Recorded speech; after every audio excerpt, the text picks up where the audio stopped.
किसान भाइयों, आज हम आपको धान में यूरिया डालने का पूरा शेड्यूल बताने वाले हैं। कब कितनी मात्रा में आपको यूरिया खाद धान की फसल में डालना होता है, इस संबंध में संपूर्ण जानकारी किसान भाइयों आपको देने वाले हैं। तो चैनल को अगर अभी तक आपने सब्सक्राइब नहीं किया है तो सबसे पहले इंडियन एग्री हेल्प चैनल को सब्सक्राइब करें। कोई भी सवाल हो, कोई भी सुझाव हो तो नीचे कमेंट करें और वीडियो को लाइक शेयर भी करें।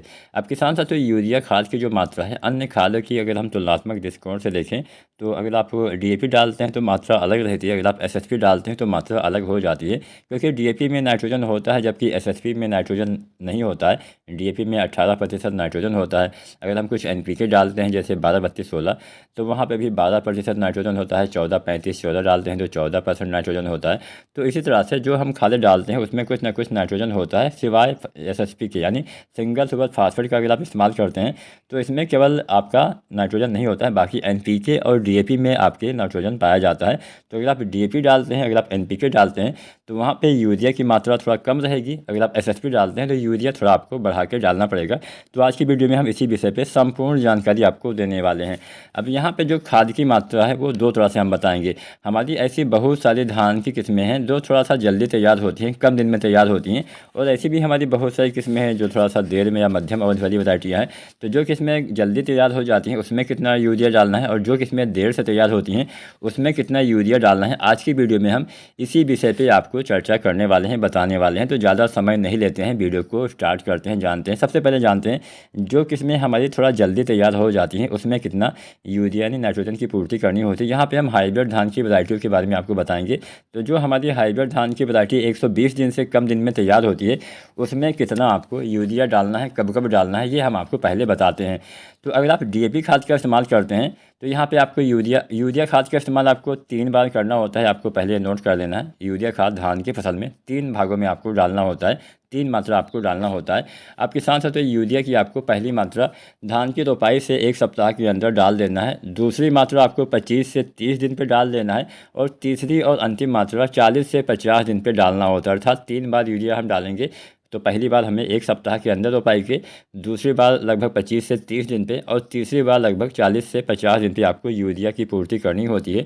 और जो किस्में हमारी जल्दी तैयार होती हैं उसमें अगर आप डीएपी खाद डालते हैं तो यूरिया यहाँ पे आपको किसान साथियों डालना होता है लगभग 20 केजी के आसपास। तो 18 से 20 केजी आपको यूरिया कम दिन वाली किस्मों में, जो किस्में 120 दिन से कम दिन में हमारी हाइब्रिड धान की वैरायटियाँ तैयार होती है, उसमें अगर आप डीएपी डालते हैं तो आपको रोपाई के समय यूरिया लगभग 18 से 20 केजी डालना है। और अगर आप एनपीके 12-32-16 भी डालते हैं तो भी आपको यूरिया लगभग 18 से 20 केजी धान की रोपाई के समय किसान साथियों डालना होता है। वहीं अगर आप किसान साथियों धान की रोपाई के समय सिंगल सुपर फास्फेट का इस्तेमाल करते हैं तो लगभग मान के चलिए 30 केजी आपको यूरिया धान की रोपाई के समय डालना है। तो मोटा मोटा आंकड़ा आप निकाल सकते हैं।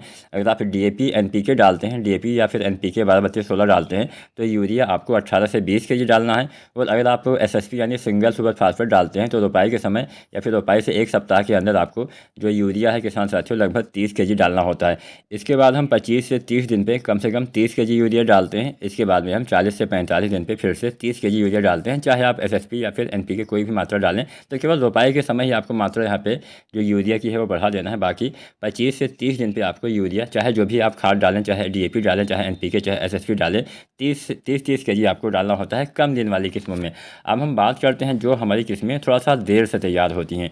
तो अगर आपकी धान की जो वैरायटी है थोड़ा सा देर में तैयार होती है, 120 दिन से ज़्यादा दिन में तैयार होती है, तो यहाँ पे आपको यूरिया जो है 20 से 25 केजी आपको डालना है। अगर आप डीएपी डालते हैं, अगर आप डीएपी या फिर अगर आप एनपीके डालते हैं तो 20 से 25 केजी आपको जो है वो किसान साथियों जो यूरिया है वो आपको रोपाई के समय डालना होता है। और अगर आप एसएसपी डालते हैं तो लगभग आपको 35 केजी यूरिया रोपाई के समय के आसपास डालना होता है। तो यहाँ पे एसएसपी के साथ 35 केजी और डीएपी और एनपीके के साथ में आपको लगभग 20-25 केजी आपको यूरिया डालना होता है। इसके बाद में अगर आप हम बात यहाँ पे भी आपको यूरिया 3 बार ही डालना है। तो दूसरी बार 30 दिन पे और तीसरी बार 50 दिन पे आपको डालना है। तो यहाँ पे 40-40 केजी आपको डालना होता है दूसरी और तीसरी बार। तो जो भी आप चाहे एसएसपी डालें चाहे एनपीके डालें, आपको 40-40 केजी 30 दिन और 50 दिन पे आपको यूरिया डालना होता है। तो आपको समझ में आ गया होगा कि कब हमें कितनी मात्रा में नाइट्रोजन की पूर्ति धान में करनी होती है, यूरिया खाद कब हमें धान की फसल में डालना होता है। समस्त मात्रा 50 दिन के अंदर ही आपको धान की फसल में इस्तेमाल कर देना चाहिए। उम्मीद करते हैं आज की वीडियो, आज की जानकारी आपको पसंद आई होगी। वीडियो पसंद आई है तो वीडियो को लाइक करें, कोई सवाल हो नीचे कमेंट करें और इंडियन एग्री हेल्प चैनल को सब्सक्राइब करके बेल आइकन जरूर दबाएँ। वीडियो देखने के लिए आपका बहुत बहुत धन्यवाद।